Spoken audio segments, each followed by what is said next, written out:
तो उसमें जितने पॉलिटिकल पार्टीज थे उन सब ने तकरीबन, जो मेरा मेमोरी अगर मेरी राइट है, तो सब ने एग्री हो गए थे वन नेशन इलेक्शन के लिए, सिवाय हमारी पार्टी के, जब मैं था और येचुरी साहब, और मैंने वन नेशन वन इलेक्शन को संविधान के बेसिक स्ट्रक्चर के खिलाफ करार दिया था और कहा था कि प्रधानमंत्री ये चाहते हैं कि देश में सिर्फ उनकी पार्टी मजबूत रहे और कमजोर कांग्रेस रहे और बाकी सब पार्टियां खत्म हो जाए।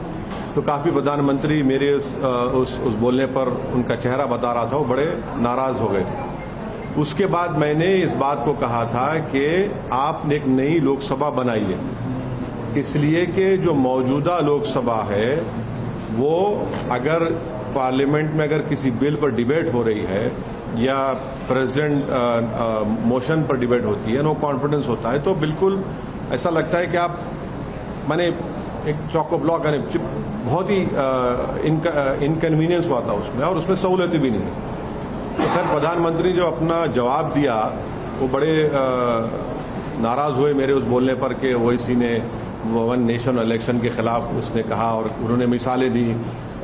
ओडिशा में पटनायक साहब जीते विधानसभा और हम लोकसभा जीते, जगन दोनों जीत गए। फिर बाद में प्रधानमंत्री ने कहा कि हाँ हम सोचेंगे, वो रिकॉर्ड वो मिनट्स होंगे लोकसभा में गवर्नमेंट के पास, वो आप देख सकते हैं अगर वो दिए तो। उन्होंने कहा कि हाँ मैं देखता हूँ कि नई पार्लियामेंट बनाना नहीं बनाना। तो पहली पॉइंट तो ये है कि नई पार्लियामेंट की जरूरत है, इससे कोई इनकार नहीं कर सकता।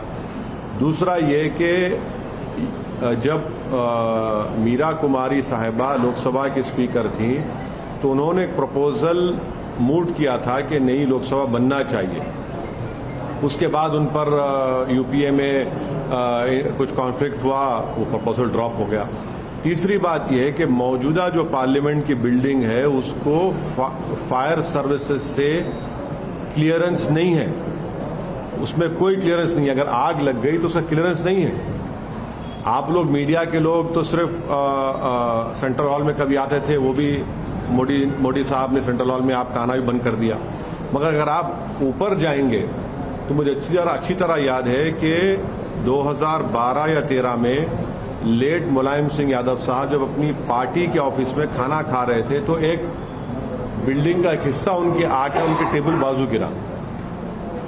तो ये नई लोकसभा की जरूरत है, इसमें कोई डिनाई नहीं कर सकता।